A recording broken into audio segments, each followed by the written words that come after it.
എൻ്റെ ഒരു സിനിമയിൽ കൂടെ തന്നെ നല്ലൊരു വേഷം ചെയ്ത് പ്രശസ്തനായ ഒരു നടൻ പിന്നീട് പ്രശസ്തനായി. എൻ്റെ പടത്തിൽ കൂടെയാണ് പുള്ളിക്കൊരു ലേബൽ കിട്ടിയത്. ആളെ പറ്റി പറയുന്നില്ല, പിന്നീട് നിങ്ങൾ ഊഹിച്ചെടുത്താണ്.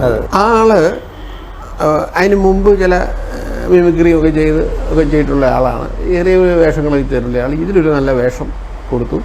അപ്പം അതിലഭിനയിക്കുമ്പം ഭയങ്കര ഭവ്യതയോടെയും ഭയങ്കര സ്നേഹത്തോടെയും ഒരു റെമ്യൂണറേഷൻ കൊടുത്തപ്പം പോലും അയ്യോ സാർ ഇതൊന്നും വേണ്ട എന്ന് പറഞ്ഞ ആൾ ഞാൻ പിന്നീട് 2 വർഷങ്ങൾക്ക് ശേഷം അന്നേരം അദ്ദേഹം പ്രശസ്തനായി. ഞാനൊരു അടുത്ത പടം എടുത്തപ്പോൾ പുള്ളിയെ വിളിച്ചു. ഒരു സാധാരണ പ്രൊഡ്യൂസർ എന്നുള്ള നിലയ്ക്ക് ഞാൻ ചില ഔദാര്യങ്ങൾ പ്രതീക്ഷിക്കും. നമ്മളോട് ഉള്ള ഒരാളാണല്ലോ. അപ്പം റേറ്റും കാര്യങ്ങളുമൊക്കെ സംസാരിച്ചപ്പോൾ പുള്ളിക്ക് എന്നോട് നേരിട്ട് സംസാരിക്കാൻ കഴിയാതെ പുള്ളി പ്രൊഡക്ഷൻ കൺട്രോളോട് സംസാരിക്കുക. അത് ഞാൻ ഇത്രയാണ് മേടിക്കുന്നത് കേട്ടോ, അത് പുള്ളിയോട് പറഞ്ഞേക്കണം. ഈ ലെവലിലായി. അതൊക്കെ ഞാൻ പറഞ്ഞില്ല, ബേസിക്കലി നമ്മൾ മനുഷ്യരാണ്. അത് നമുക്കൊക്കെ ഈ സെൻറ്റിമെൻറ്റ്സും വിഷമങ്ങളും ഒക്കെ എവിടെ നിന്നാണെങ്കിലും ഉണ്ടാകുന്ന കാര്യങ്ങളാണ്. ഇതെല്ലാം കഴിഞ്ഞ് ലാസ്റ്റ് വർക്കെല്ലാം തീർന്നു കഴിഞ്ഞ് പുള്ളിക്ക് കൊണ്ടൊരു തുക കൊടുക്കാൻ നേരത്തെ ഞാൻ പറഞ്ഞത് ഇതാണ്, ഞാനിതേ നമുക്കിപ്പോൾ ഉള്ളൂ. പുള്ളി പറഞ്ഞു അത് എനിക്കിത് പോരാ.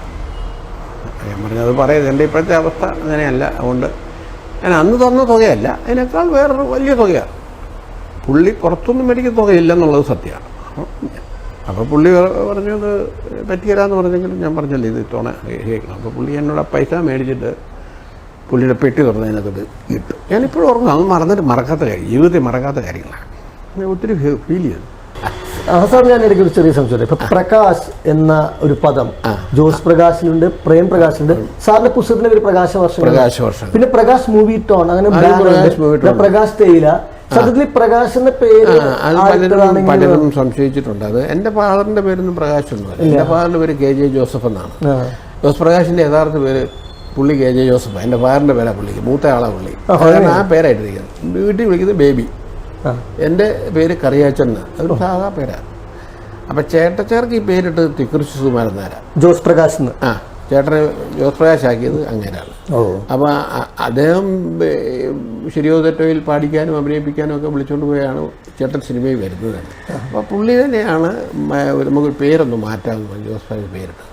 ഞാൻ ഈ കോളേജിലുമൊക്കെ പഠിക്കുന്ന കാലത്ത് ഈ മ്യൂസിക് കോമ്പറ്റീഷനൊക്കെ പോകും. ഈ YMCയിലുമൊക്കെ, കോട്ടയം YMCയിൽ അവിടെ എല്ലാ വർഷവും ഒരു ഓൾ കേരള മ്യൂസിക് കോമ്പറ്റീഷനുണ്ട്. 2 വർഷം അടുപ്പിച്ച് ഞാൻ ബെസ്റ്റ് സിംഗറായിരുന്നു. അപ്പോൾ അതിൻ്റെ ഈ ജഡ്ജസ് ആയിട്ട് വരുന്നത് കൂടുതലും ഒന്ന് മലയാള മനോരമയിലെ മിസസ് കെ മാത്യു, പിന്നെ ഒരു വയലിനിസ്റ്റ് മൈക്കിള്,